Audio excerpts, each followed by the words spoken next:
This is Shannon Ledoux, and welcome to Cary Institute Scientific Seminar Series. Thank you for coming back after our winter break. As many of you know, we have a seminar starting now again every Thursday at 11. You've found us and you are here for February 11th. We'll hear from Dr. Steward Pickett today. And then next week, we also have a Cary scientist presenting, Dr. Charlie Canham. And on the 25th, a Cary scientist postdoc, Dr. Elsa Anderson. So we look forward to seeing you each week. This seminar today is the final seminar in our mini series on ecological resilience, which we started last semester. And I am pleased to introduce Dr. Steward Pickett, who is, as I said, a Cary scientist. He has been a distinguished scholar at Cary since 1987, when he joined following an early career on faculty at Rutgers University. Stewart has a rich CV that includes many contributions to science and to society. His expertise is in plant ecology, as well as socio-ecological systems and urban ecology. And he's really done a lot of pushing the bounds on interacting across different disciplinary boundaries to engage with urban designers and policymakers, and really move academic research into a field of action on that research. He's also been the founding director of Baltimore Ecosystem Study and an important mentor and role model at Cary. And so I'm really excited, Stewart, to hear your seminar today. And before we start, before I turn it over, forgot to mention, please, if you have logistical issues, put those in the chat tab. If you have questions during the seminar, we will address all questions directed to Dr. Pickett after the seminar. Please put those in the Q&A tab. And if you would also, if you're new to our program, or if you're coming from somewhere more exotic than Millbrook, New York, or if you would like to and are in Millbrook, please let us know where you're joining us from in the chat. So questions directed toward Dr. Pickett in Q&A, everything else in chat. And with that, Dr. Pickett, take it away. Thanks. Thank you very much, Shannon. And now it's my job to find this tiny little icon. All right, I'm really happy to be sharing some electrons with you today. And this, as the last seminar in the series on resilience, I thought maybe I should look back at the basics, the first principles of the thing, but also link those to social norms and environmental justice. So here we go. Another thing that I'm actually going to try today, which is relatively new to me, which you've seen in some of the other seminars in this series, is to engage in a land affirmation, or an affirmation to sort of introduce us to place. So wherever you all are from today, and I need to get this thing to actually move now, the slides forward. So the affirmation has 3 points. First of all, wherever we happen to be, many peoples have cared for that particular land in the past, and there are legacies of these and different ways of knowing that are embedded in those traditions and ongoing histories.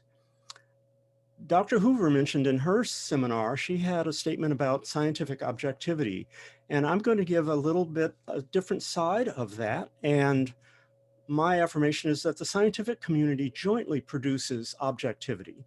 And I put that in quotation marks to indicate that that doesn't mean that there's any such thing as absolute and final objectivity. And in order to do this, a diversity of perspectives is really key.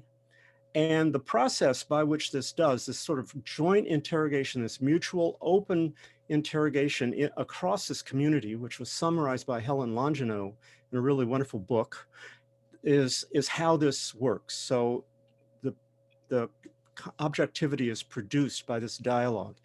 And then the final affirmation is that science is embedded in a larger community. And of course, scientists embody social values, and the reaction to that is not that we should try to deny our values, but we should try to make them apparent to this mutually interrogating community.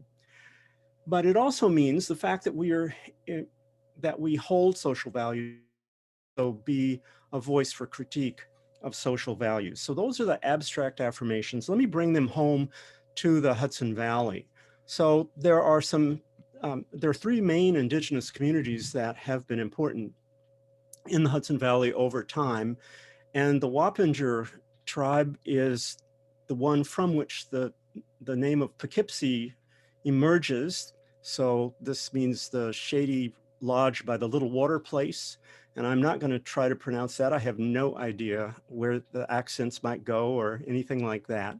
But then I have another group to point to, the Lenape, and there I'm pointing to two names that they have for the Hudson River. And the little logo off to the right indicates that the Lenape people are still present in the area. There are Lenape community centers or cultural centers from Manhattan to Pennsylvania. And then the third group that has been a presence in the Hudson Valley is the Mohicans, and they are called to this day by themselves. Their name is the people of the waters that are never still. So it's important to acknowledge ancestry and tradition and ongoing legacies.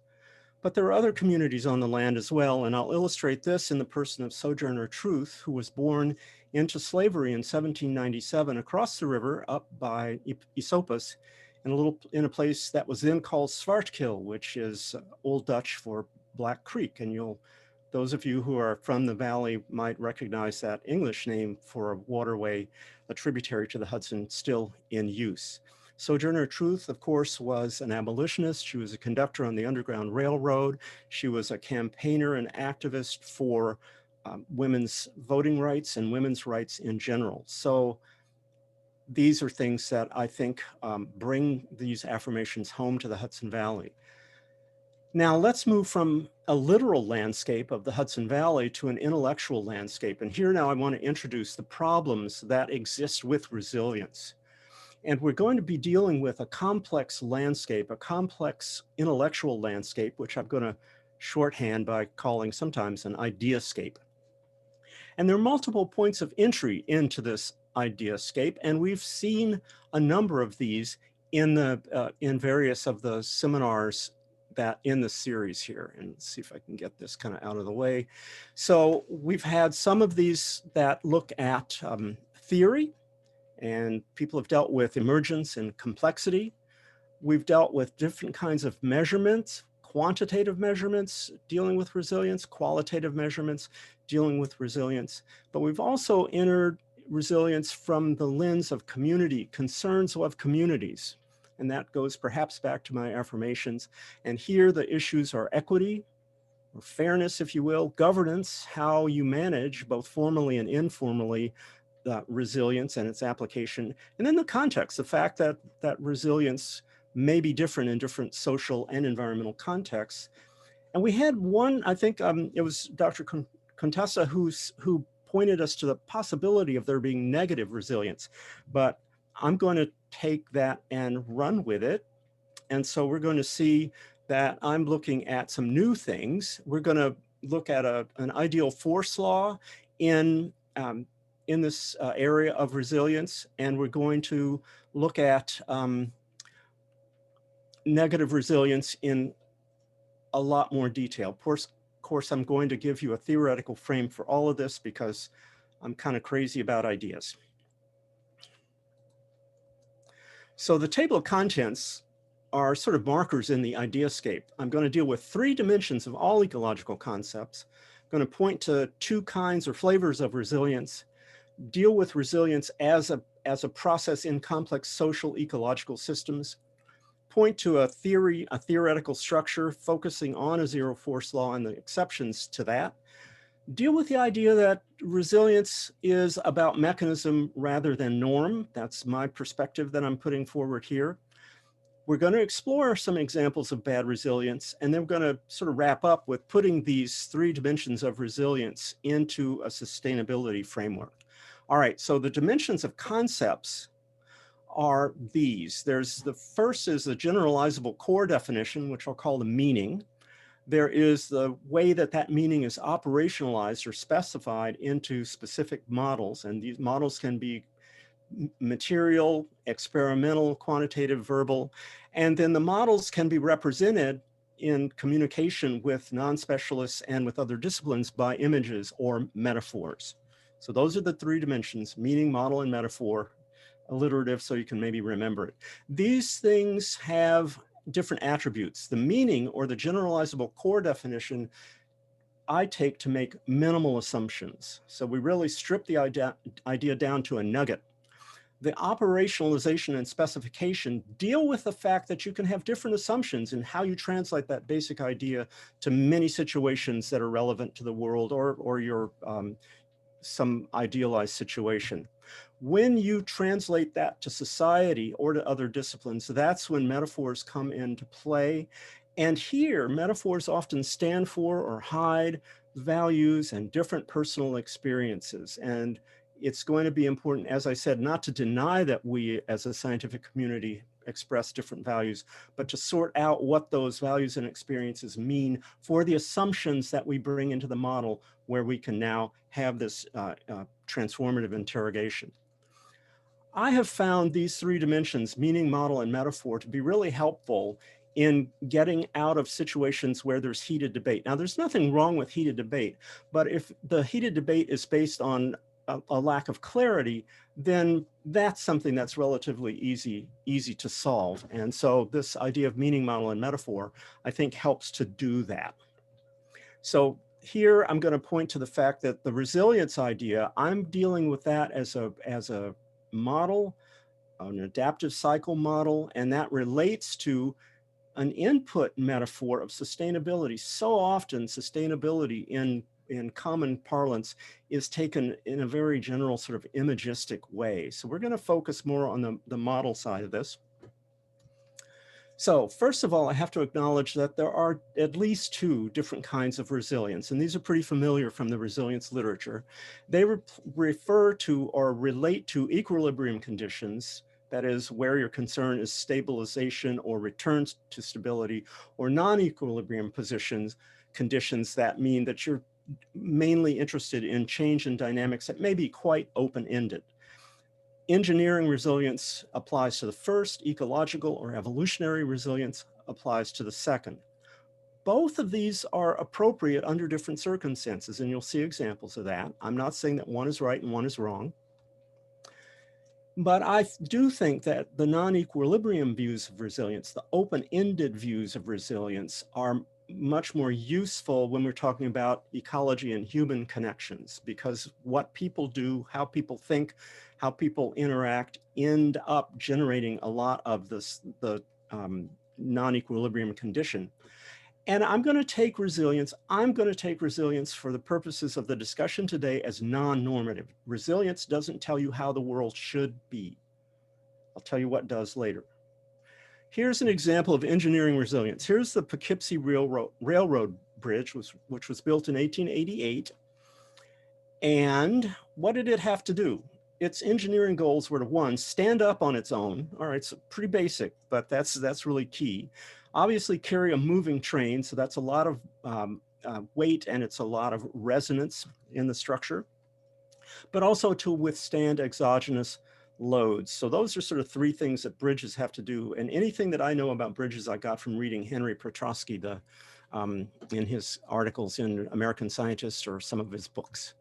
So this diagram shows what that kind of engineering resilience looks like in terms of levels of particular system attributes, a disturbance or a stress that deforms the system, a recovery trajectory, which is measured by resilience as a time course, and then a return to that expected or equilibrium condition. That's kind of the basics of engineering resilience. And that was what was initially brought into ecology. And it's sometimes still useful if you're dealing with a system that you can focus on in fairly narrow functions. Now, let's think about beyond engineering goals. Here is the Poughkeepsie Railroad Bridge afire in May 8th, 1974. It still stood up. It could, up until that time, carry a moving train, and it withstood the exogenous loads of nearly a century. But there was something left out of those. Now, sometimes you don't know what kinds of goals of resilience you're talking about until you hit a disturbance. Burning was not necessarily thought about in the engineering roster of this bridge. And then after this bridge burned, it was essentially abandoned. It was a wooden track bed, and it was essentially abandoned at that time. And that brings into focus some other goals. The yellow highlighted line there is the rail line from, you see the coastal rail lines in Connecticut across Poughkeepsie into the counties across the Hudson River. There's a little spur that goes through Beacon. You can see another rail line here, tiny rail line, so they would have ferried the freight across. This was a freight line, not a passenger line, and it fed all these tiny little lines here throughout this region are not highways or roads. These are rail lines, and it was actually much denser than this, taking freight to your local hardware stores and things like this. All right, now beyond engineering goals also takes us to the idea of the human ecosystem. And the top two boxes, the biota and physical environment, are essentially what was defined and has been successfully used for a long time, almost 100 years since Tansley invented it, the biological ecosystem idea, a physical complex, a biotic complex interacting with each other in a particular place. Now, when you think about humans, you have to also add the variety of social structures and processes and the things that people do to manipulate the environment, building things, changing the land surface, altering the flows through pipes and land reshaping, for example. That's why we talk about construction, not just building. So this shows what sorts of things we have to add to this engineering resilience when we start thinking about people. Here is the Baltimore from the Middle Branch, and the hard things that you see here, the buildings, the I-95 flyover, the gas tanks, the electric infrastructure. These are things that each has engineering criteria and measurements, clear ways to measure their success. Can you measure the success of the whole thing by engineering resilience? I'm suspicious that you can't. So what do you do? So here then you deal with complex adaptive system resilience, which is going to be a different thing. Complex, not just complicated. The bridge is a complicated device that has clear functions. Complex systems are self-organized. They're not organized by a set of requirements from a client. There may be multiple functions. The bridge had simple functions. Get that train across the river, get that freight across the river. And it's adaptive. These complex systems respond to external changes, internal changes, and they may learn and adjust. And internal changes, when you're thinking about a human ecosystem, involve things like politics and power and economics and individual decisions and institutional structures. And they can all be balled up in non-linear dynamics. So now in this sort of realm, this complex system realm, resilience can be a mechanism or a capacity. It is something that operates through time. So it's dynamic, responds to disturbances and stress, and sometimes generates its own disturbances and stress. It may adapt to differing degrees, And if it adapts, it can retain identity. So these are some of the basic ideas of resilience applied, thinking about, say, this human ecosystem, which has these many, many more arrows than the biological ecosystem. Now, the first principles of resilience come from the work of C.S. Holling, and I'm going to present this as a pretty theoretical, idealized, and abstract kind of way. And I can explain where all this kind of thinking came from in this book that I was a part of. But we're going to start out with the biophysical first principles. What they are is that as systems change through time, there will be accumulation of capital, say biomass, nutrient stocks. There will be increases in connectedness, say tightness of nutrient cycling. This is classical succession theory. Yes, individual successions may do this to differing degrees or not get very far, but those are the basic ideas that Holling brought in. Still useful. Now, what I'm doing here is relating those things to a space of possibilities. The capital and connectedness can be collapsed onto one axis from available capital, sort of the resources are loose and free, to allocated capital, and connectedness from low connectedness to high connectedness. So what succession did was to take us from the growth to conservation, but there are other things that can happen. Disturbance can break up the devices that are holding on to the resources and make resources available for other entities within the system. And that's the sort of disturbance recovery side of the cycle. Altogether, all other things being equal, a system can keep circulating through this cycle whenever you have disturbance disrupting a conserved system state.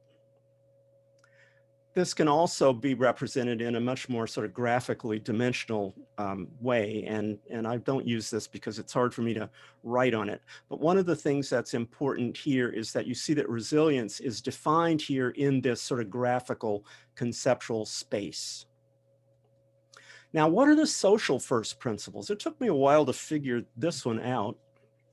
And this comes from the work of Joseph Tainter, an anthropologist who has written about and really exemplified very nicely the collapse of complex societies.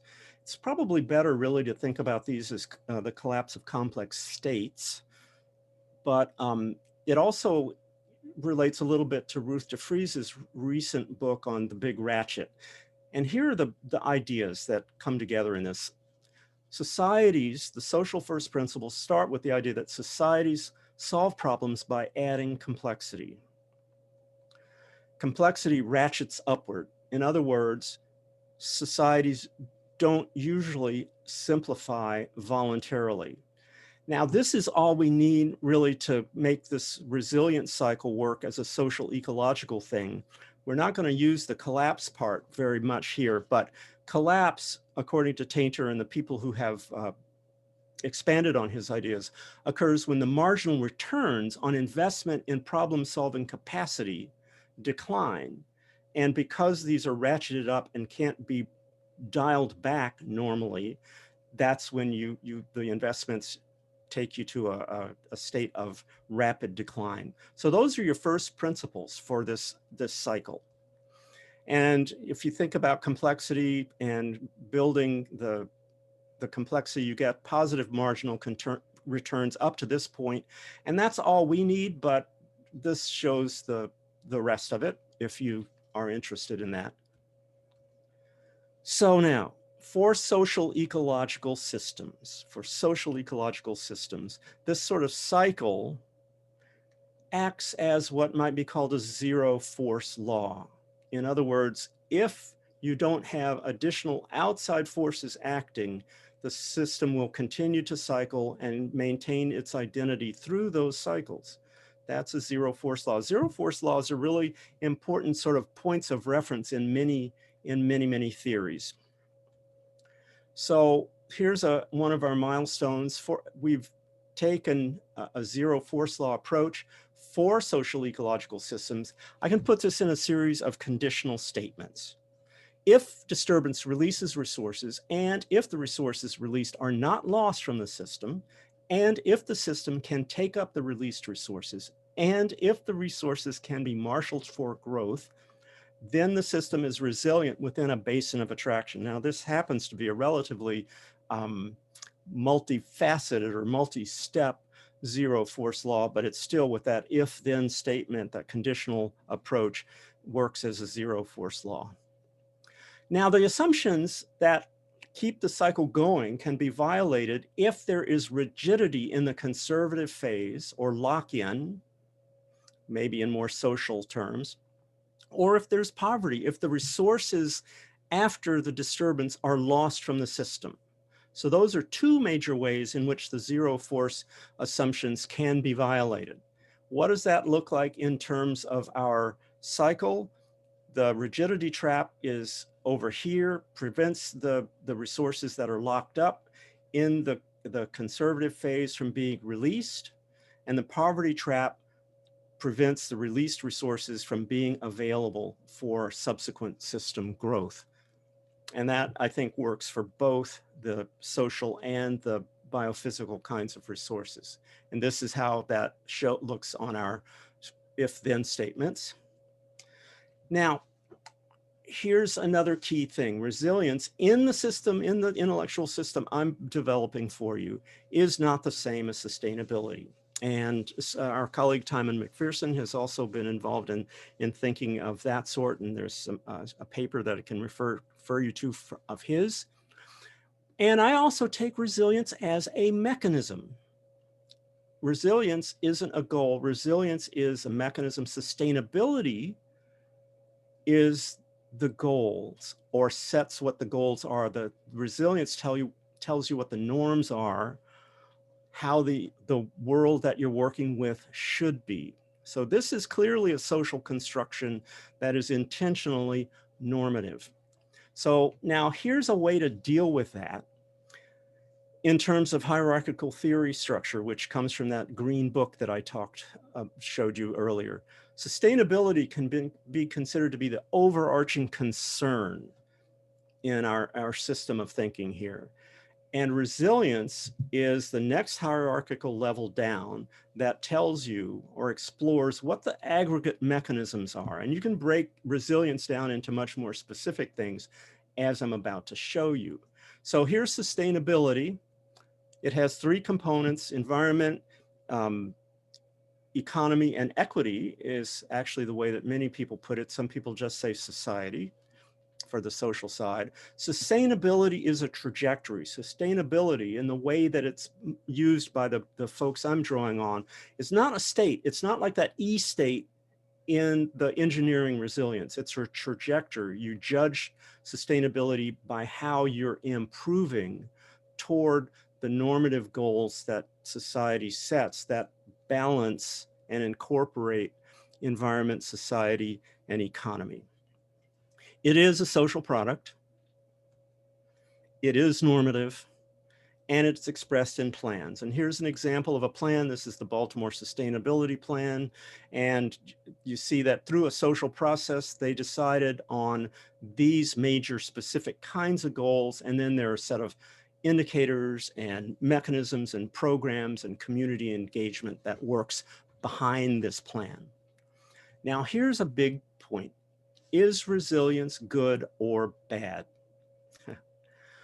Sustainability provides the lens through which we will answer that question. Sustainability tells you what's good or bad. That's your social lens that says, based on the norms incorporated, based on the values embedded, based on a concern for justice, we can say what kind of resilience is good, what kind of resilience is bad. That also requires us to say resilience of what to what. Engineering, we've seen some examples of that with the bridge. And I've shown you that this begins to be much more complex when we think about human ecosystems and the adaptive cycle. For whom is also an important component of asking about, is resilience good or bad?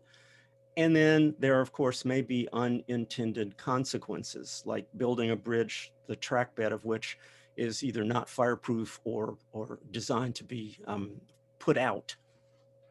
Let's take an example of good resilience. Now, all examples of resilience can be, well, all right, even examples of good resilience can be thought to originate from bad situations. So you're not going to be surprised if I show the 1995 Chicago heat wave as the start for a discussion of good resilience. This occurred in August of 1995. It was, and you see differential mortality based on race and ethnicity here. 739 more people died during the period of the heat wave than would have under normal late summer conditions in Chicago. Now, the model I'm going to show you, I want to emphasize, runs through time. So I've got this big arrow obliterating the details of the model running from left to right. And what comes into this model before this arrow is the system state before the time we're looking at. And then after that time, the system that's created by this model will be the substrate for subsequent disturbance or stress. So just keep that in mind. And now I'm going to break this down. We see over here the disturbance as an event. We see over here response as a process, and you see the system properties. This happens to stand for social, ecological, technological systems properties, but social, ecological, or the human ecosystem are labels that work just fine. The disturbance impact is the interaction of the event with the system properties, and then what happens, what the effects are what the response deals with. So let me break this down a little bit. In the case of the Chicago heat wave, the regional meteorology is the driver. A heat wave is not just a bunch of hot days. I mean, there's a meteorological cause that's behind that. You index it based on excessively high temperatures or high heat index, which deals with the risk that individual people will experience. This was a huge dome of hot, moist air perched over the upper tier of states through the Midwest, and unusual for heat waves in the upper Midwest. It came across the country from the humid parts of the continent as opposed to from the dry parts of the continent. So what this meant is that people have real difficulty cooling off with this high humidity. That's the heat index thing. So here's the event. The system with which that event interacted had high poverty, high segregation. It had a lack of memory about prior heat waves. It had a medical capacity that was fixed without reference to extraordinary heat. And then there was urban infrastructure that exacerbated the heat, and it was part of feeding the heat island, but it exacerbated the response of the system to that. So you get the impact, these 739 excess deaths based on social differentials, medical system failure. Ambulances were waved off from emergency rooms. They were full. And then of course there were civic denials. Oh no, we've had heat before. I mean, we can deal with this in Chicago. Well, no, they couldn't. Does this sound familiar? The responses deal with knowledge. After you figure out that there's really something going on, you look to other situations, you examine and critique political defensiveness, and you think about how the capacity of your system has been calibrated to the familiar, the before the arrow parts of the world. There are crazy things that go on, that blaming the victims. Oh, these are poor people who are just not taking care of themselves. The media have a role to play in how this is perceived, and the media actually stimulated the city government to start doing things. State and federal relief from outside actually was more responsive early on. But the mayor ultimately put together a panel that said, what do we need to change? What do we need to change? Let's admit that something went wrong here. And so they reformed the Office of Emergency Management and Communication. They use this now as a way to bring the emergency services together, to alert the public, to get information back in from the public through 311, to create better data about mortality, and to accumulate autopsy information that could help understand the role of heat. And then, of course, doing things like in future greening, that sort of thing. Another example of good resilience, you look at our old railroad bridge, the Poughkeepsie Railroad Bridge, which had that fire in 1974. It still stands up, but it carries pedestrians, cyclists, and service vehicles. It still withstands exogenous loads. It probably won't burn now with this concrete decking.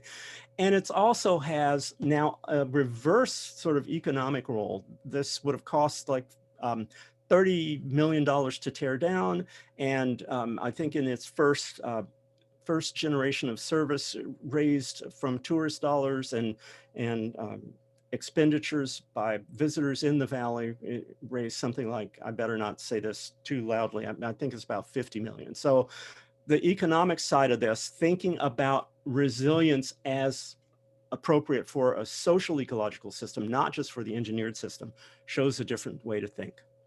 Bad resilience, I'm going to go through 2 cycles in Baltimore, 1880s, 1920s. Alley houses versus principal streets. This is an old map of Baltimore, but the infrastructure is still in place. A main street, big houses, 3 big rooms deep, a kitchen wing, maybe 2 to 3 tall stories. That's what's going on here. Around the alleys, the alley streets, look at these houses. These are 2 rooms deep, no kitchen wing, short ceiling heights. These are alley houses. Now, what's going on here? We find that the alley houses are occupied in the late 1800s by poor people, by Black people, by, in some cases, recent immigrants. So our starting point is what I'm going to call fine scale segregation. It's within block. The segregation is within the blocks. The disturbance, what disrupts this, is the Great Migration. After Reconstruction was dismantled following the Civil War, about a decade after that, that was dismantled, putting a lot of rural Black people in great distress and fear for livelihood, fear for lives. And so people moved into the north or the more industrial cities. It's odd to think about Baltimore as a northern city. It's not, but it was an industrial city that offered employment outside of sharecropping and things like that. Now, what happened with this Great Migration? You sort of blow apart this sort of fine scale housing of your poor people, the Black people, and recent immigrants. So African Americans in particular start looking for housing throughout the city. These alley houses were a set, finite, and not very attractive resource. So then the power structure said, well, we can't have that. So what they did was they generated an ordinance actually right around 1911, that said, all right, we're going to segregate people by block. So not within blocks, but by blocks or districts. So you have an ordinance that says that Black people and white people cannot live on the same block, right? And that is where that's the first cycle. The next cycle starts with this blockwise segregation. But that ordinance is invalidated by the Supreme Court in 1917. And now I'm going to do my own family affirmation. This was an ordinance. The ordinance that was subject of the suit was the Louisville Ordinance of Racial Segregation. And the suit was brought by the NAACP in Louisville in the late teens. And that was a group that some of my distant ancestors helped to form and were stalwarts of. So that invalidation led to the fact that the elites could not then rely on that sort of legal device. So they used other things, neighborhood improvement associations, and they used deed covenants, say, that prevented people from selling houses to Black folks and Jewish folks. That's the response. That's the alpha situation. So then this leads to neighborhood and district segregation, which I could go into other cycles, but let me just point to one milestone on this. In the middle 30s in Baltimore, you had the redlining, which was a phenomenon applied to 230 some cities in the United States that said, here's where, as a lender, you can lend for mortgages at low risk. That's the green area. You have decreasing grades of mortgage security, if you will, down to the red colored areas on the maps where they said, don't lend people money here. And these areas, the red lined areas, were defined by race, African Americans in particular, early recent immigrants, the quality of the housing stock, the size and fit of the housing stock. What else? So things like that. And this looks, people, there's a lot of research now going on to relate these patterns to contemporary environmental hazards and environmental amenities in cities. And you will not be surprised to hear that the investment in the redlined areas is low, the environmental amenities in the redlined areas are low, the empowerment is low in the redlined areas. This is not just something that happened in the past. This is the 2010 census description of racial distribution in Baltimore. And the city is kind of within this area here. This is the Beltway, which was built by the county so that they didn't have to have city approval. But at any rate, so green shows Black residents, blue shows white residents, red shows Asian residents, orange shows Latinx residents. And you see, this is so much the same pattern that redlining illustrated. Redlining was only a stop. Redlining wasn't something new.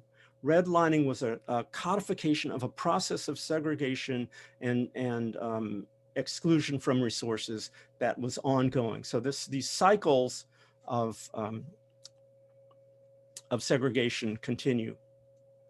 Now, what's the ultimate social driver for all this? I've referred to elites, and I'm probably being a little bit too delicate here, but what the ultimate social driver is reflected in what Sojourner Truth was fighting in the late 1800s and early 19 and folks following her in the early 1900s and on. It's racialized ranking of people by race, social definitions of race, generating the tools for segregation and the retention of power by the elites in this racialized ranking order.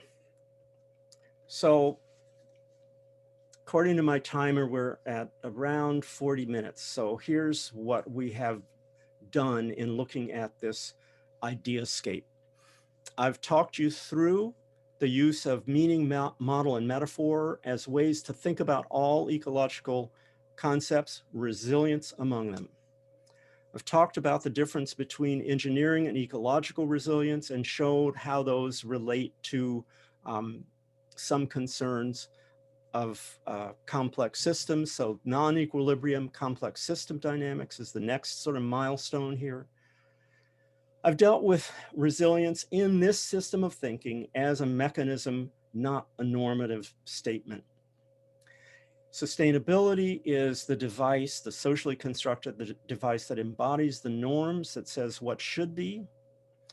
I've tried to give you a theoretical structure for thinking about resilience. You can come up with another theoretical structure, but I have played let X equal in a particular way, getting some outcomes that lead us to the idea that there can be bad resilience. Not all resilience is good. And when we realize that, then we acknowledge that there is a responsibility in dealing with resilience in any of its sort of manifestations, as dealing with it in terms of equity and justice. And I've got a bunch of papers that I can make available to people for this. So thank you all for sharing electrons with me today. I'm going to turn this off so that we can move into a more interactive phase if you desire.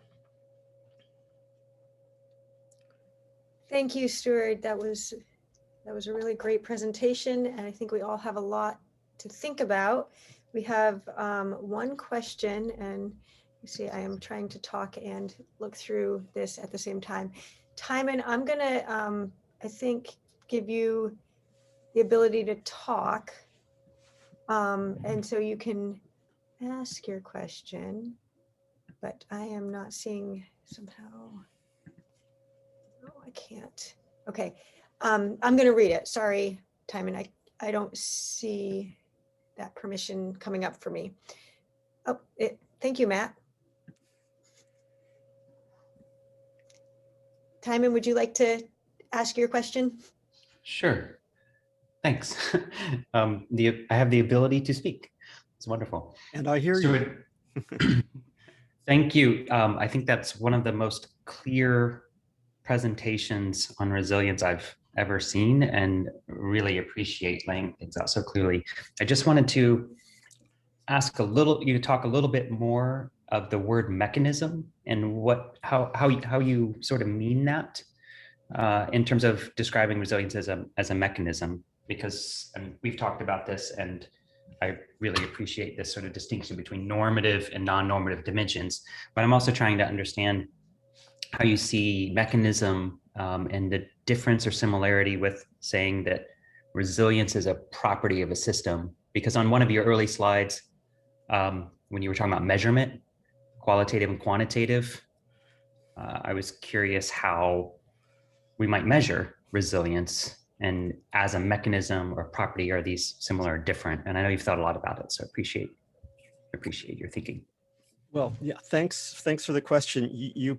This issue points to about 5 slides that I took out. And remember, at one point I said that resilience was an aggregate mechanism. And thinking about theories as hierarchical structures,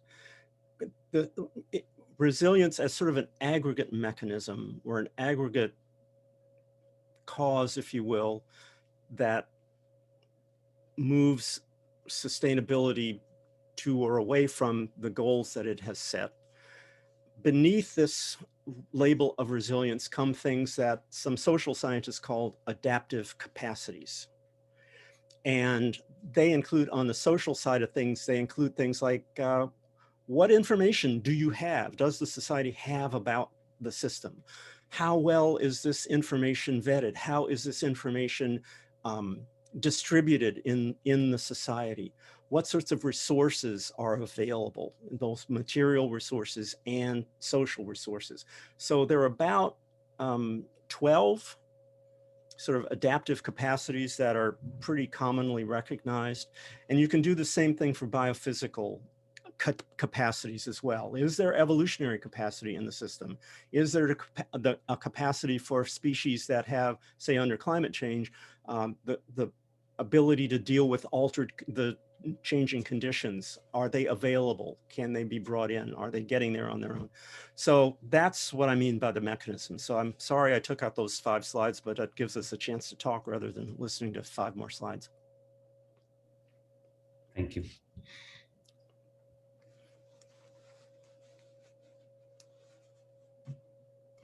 Charlie Cannon, would you like to ask your question? Well, I wrote it. I think actually, Steward, you just answered it. So the 2 cycles of segregation in Baltimore, what I wrote was appeared to be examples of an evolution of the scale and type of segregation, as opposed to simply a return to segregation. Does that matter in the framework? And you just mostly answered my question. So that is exactly the lesson to take from those cycles. It doesn't necessarily come back to the same state, but it's doing the same thing for those elites that are in control. Thank you. Thank you. So we have a question from the Environmental Sciences Initiative. And it says, could you elaborate a bit on the idea of bad resilience? Just how is redlining an example of this? Do you have another example? You know, this kind of thinking about resilience is not very old. And so my examples are relatively, I haven't worked out very many examples yet. And I'm sure other people can think about other examples. Let me see if it's really, I'm working so much with a group of people on say ecology of segregation, that all of those missing cycles between say 1930s and now the 2010 census picture of Baltimore, there are bad resiliences that are continuing to cycle through. And what are some, oh God, it's just, you know, it's hard to talk about these things without sounding political, because these are social, Fuchsia just put in the chat that white supremacy is a great example of bad resilience, and all I'm going to say is amen. So yeah, there you go. And that touches so many structures and processes in this country that, yeah. So,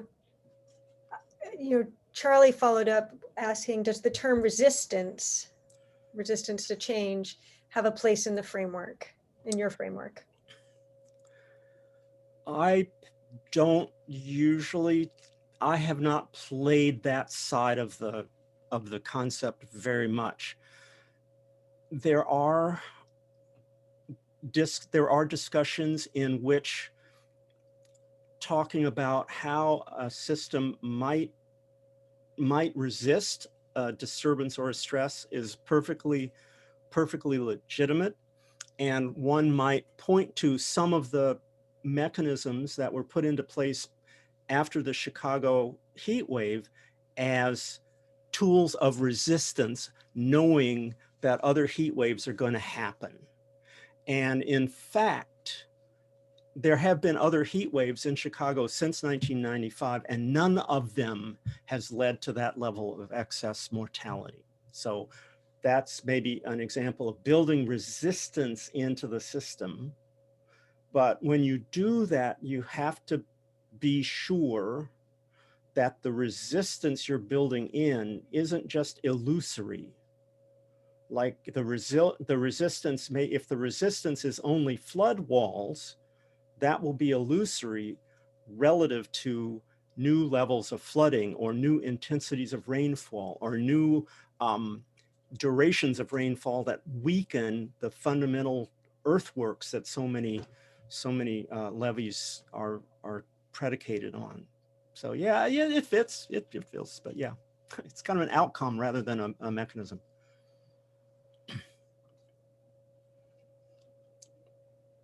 I have a question. I'm not sure how fully formed it is. Bear with me. So one of the things we've heard in many of the talks on resilience is the role of community that's necessary for defining what the state of desired resistance might be.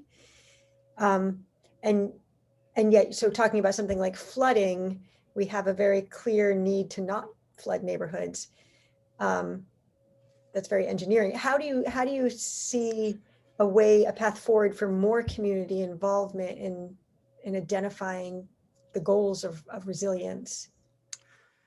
I'm going to guess, here's a hypothesis, here's a social ecological hypothesis, that when that bad resilience will often result, I've never said this out loud before, so let's see how it sounds, that bad resilience will often result from incomplete understanding of the needs of the various communities that may be affected, or just simply discounting that these communities who are not in control have a legitimate voice and have concerns with the interventions that are being put into place.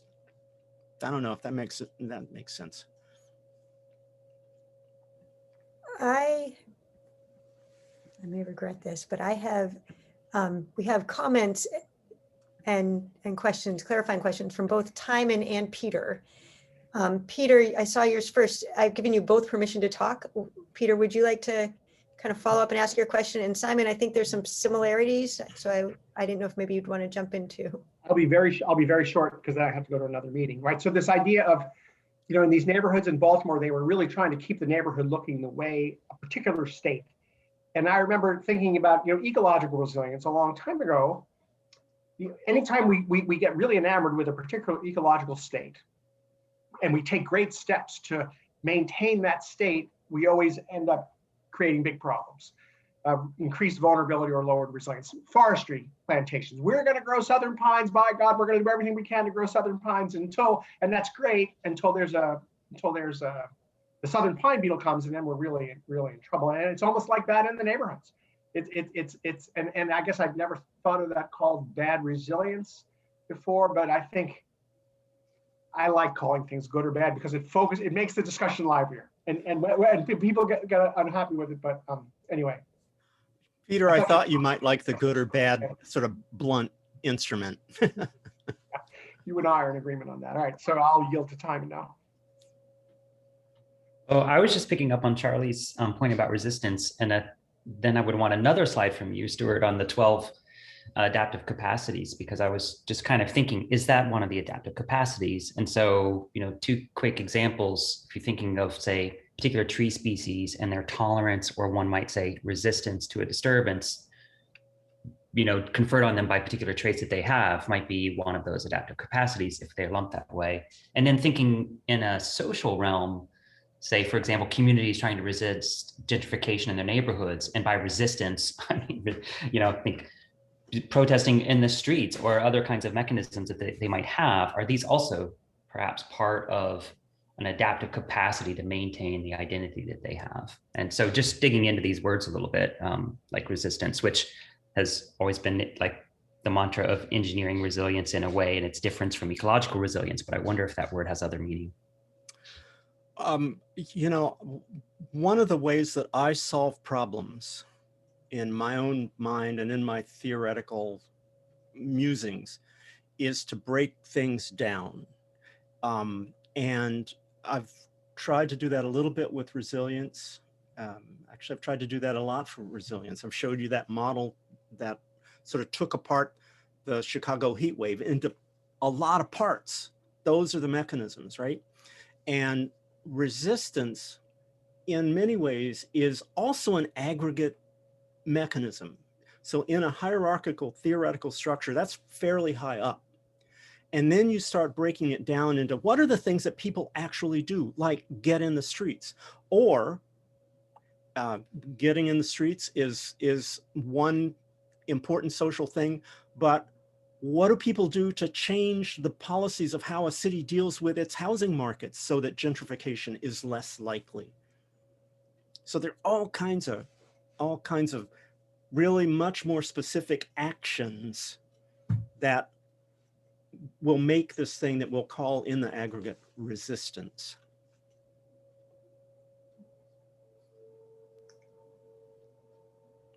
Okay.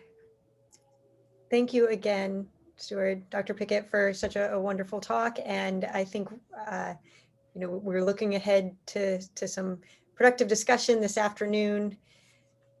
And for those of you here who aren't normally a part of Cary community, please do join us again next week at 11 a.m. Where we'll hear from Charlie Canham. And thank you all for joining us today. Thank you.